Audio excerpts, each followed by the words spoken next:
Greetings. It is another interpretation I want to make of a video because it's very important, very interesting, so I'm making an interpretation of it. It goes as following. Greetings. Somebody asked me to explain the relationship between a gifted person who is very emotional and the malignant narcissist, who are those who we commonly call manipulators. Malignant narcissist is more the term that we will use in psychology and psychiatry to speak as a professional. Nevertheless, we can say manipulator because it's about the same thing. Nevertheless, a malignant narcissist does have a script to follow. I do not know if you know what is a malignant narcissist. I have made a previous video that I realized I did not post. What should I do to speak about the malignant narcissist in relation to the gifted persons? Or I'm going straight to the topic, knowing that you will need another video concerning the malignant narcissist. I think that's what I will do. I will make another video. I'm going to go straight to the topic, otherwise the video will be very long. So who is a gifted person? It is somebody who is always in connection with their emotions. Always. Permanently. To the extent that they always will feel, or they will be in their intellectualization, or both. So what the malignant narcissistic will like in this? The malignant narcissistic loves people who do have a rich interior life, who are, it's not just the gifted persons. He also loves very much those who are very sensitive. The hypersensitive individuals do have a series of emotions that they are living at 1,000 times more than other people. And that is what attracts the malignant narcissist. Why? The malignant narcissist, on the other hand, is somebody who completely denied their emotions. In his childhood, it was very difficult, or at least it was interpreted that way, that what he has done is to completely cut himself from his emotions to the extent of not feeling anything anymore. And he has grown that way. So he will construct all his personality in such a way to not feel anything anymore. He will really react as a robot. And he will make people believe that he knows what he's doing, that he knows better than anybody else, that he is more intelligent than anybody else. And that is why he will be very interested to the little gifted person.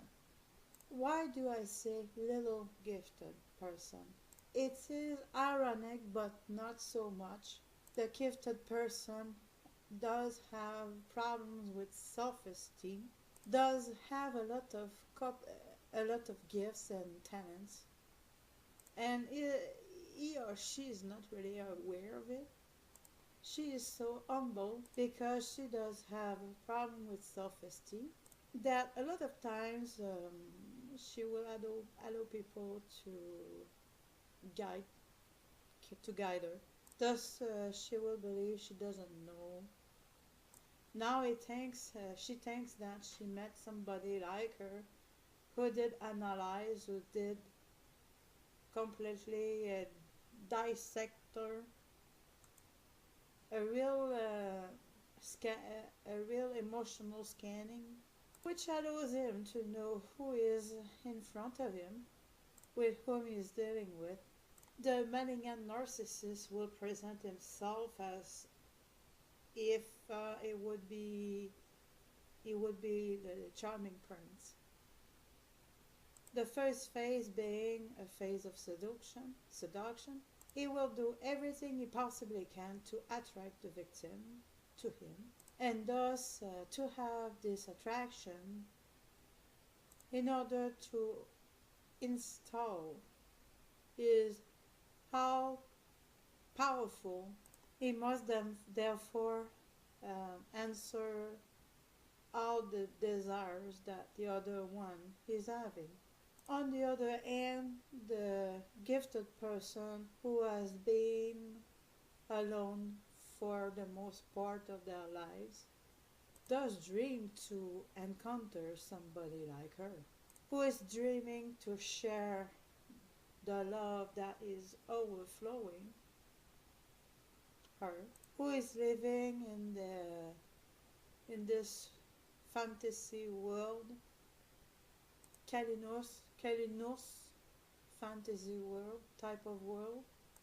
She will see the best in the other person. So then when she will face a malignant narcissist who is wearing a mask, she will tell to herself, that's wonderful, here is somebody who is functioning like me and is giving me what I want. It is so rare, so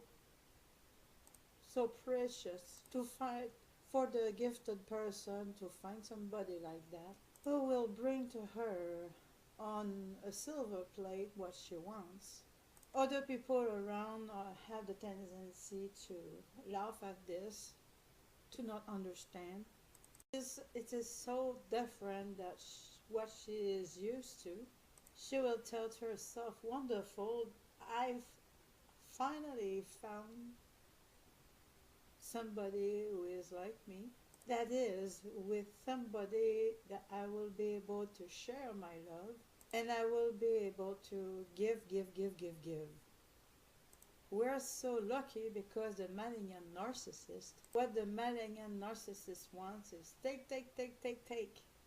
But the gifted person doesn't know to which extent the malignant narcissist wants to take.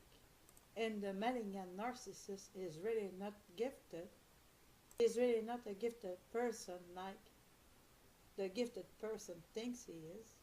The malignant narcissist has nothing to do with being gifted because he is so void inside that all he's capable of doing is pump the energy of other people. That is the game. That's why he wants the relationship, to use others. He has nothing to do with what the other person is living inside. On the other hand, the gifted person is full of feelings and affection that she will try again even though the relationship doesn't work, because after having reached this step that where the other person gave everything they wanted, she is very much attached to this manipulator because at first glance and at the beginning of the relationship she is far from being aware that she's dealing with a manipulator, even though she does perceive that something is not right, even at the beginning of the relationship. Eventually she will leave the relationship because she will realize the gifted person does have a good capacity to rebel themselves and come back up after the relationship is over. But because she is hypersensitive, she will profusely forgive the other person before understanding who she's dealing with, because she's very tolerant with other people. She wants love. She is living in a world of Kalinos, business. She believes a priori that people are all nice and kind, like her. She's idealistic, so she does hope. She does seek in the malignant narcissist the best attribute. And the best attribute, the malignant narcissist knows how to decode it. The problem is that the malignant decodes it, but not like a gifted person. When the gifted person is decoding other people and scanning other people, she's scanning other people without using them. She's scanning other people in order to understand how can she build a relationship with them. How she can enter in a relationship. How she can bring things to other people. The difference is the heart. The gifted person does have a huge heart while the narcissistic person doesn't have any. Therefore, the manipulator, the malignant narcissist, he will pump the other person until she will believe him. He will manipulate her and try to scramble her mind as much as he possibly can, in such a way that she won't know anymore what she wants and what she doesn't want, and to use her, the idealistic side of her, and turn it in such a way so that she will give him as much as he wants. The gifted person will be exhausted because his mind will be always wondering what's going on. The gifted person does indeed think very much. So she will question herself very much. She will wonder about herself because remember, she doesn't have a lot of self-esteem to start with. That is something that the malignant narcissist really loves, with what he will play with, and this can last for a long time. The manipulator will always try to, that his victim will always give him what he wants. And a gifted person is wonderful because they come back quick. They rebel themselves quick. When a detail will be lacking, she will question herself very much, will try something else, and the manipulator will play with her again and again until the gifted person will say, "What the heck is going on? What am I doing here? What am I doing in this relationship?" Or relationship, should I say. I see that this relationship doesn't work, and this is draining me. The malignant narcissist would like to destroy the life that is inside the gifted person who is very rich emotionally, since malignant narcissist doesn't like emotions. He would like to literally destroy this other person. The gifted person indeed does have something that the malignant narcissist doesn't have at all. That is an internal life. The malignant narcissist does not want to have life inside, doesn't denied life inside of him long time ago. He does notice that the other people do function differently that he does.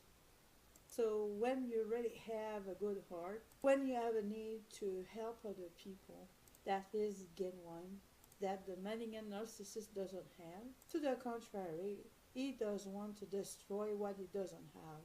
So he will try to destroy the internal life of the gifted person. Whether she is gifted or not, for certain, she does have a lot of emotions, and she does really have internal life and is very rich in emotions.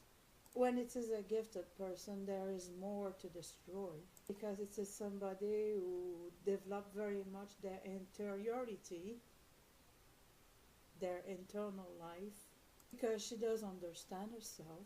She is somebody who does not function like any other person, she will ask herself a lot of questions, because she does ask herself a lot of questions, and that on the intellectual level she did develop herself very much, so it is wonderful.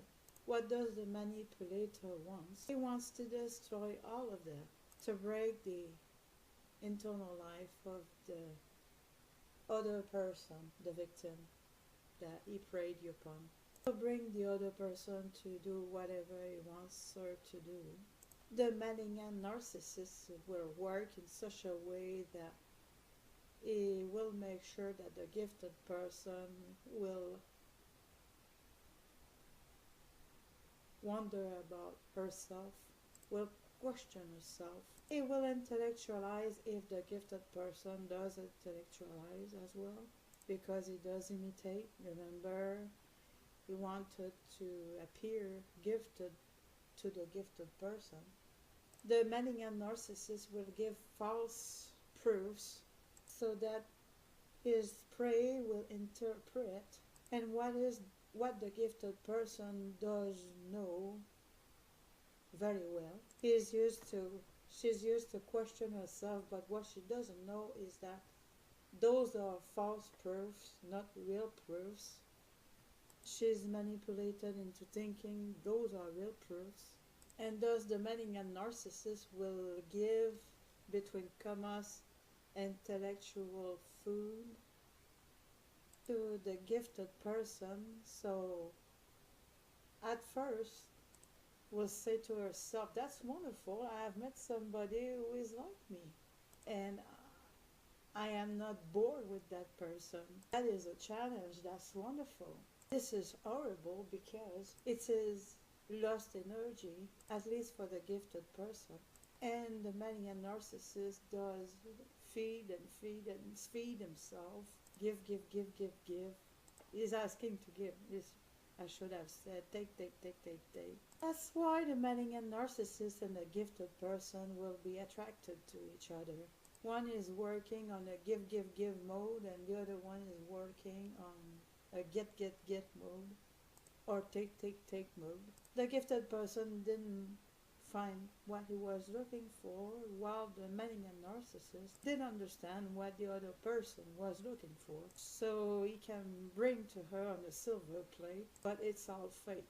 Just a mask, a facade. The gifted person will eventually understand that something is not right, and will see the red flags eventually. She will always remember the first step, the first time passed together, and she will at first try to reach and get back this idealistic relationship, when at first she thought she met a wonderful friend, a parent that she didn't have, or the charming prince. It's very tragic. It does destroy people, including the gifted person, because she doesn't have much self-confidence. This humanity will be used. I think I have answered the question. If not, please post comments with details that you want me to talk about. Thank you very much. See you later.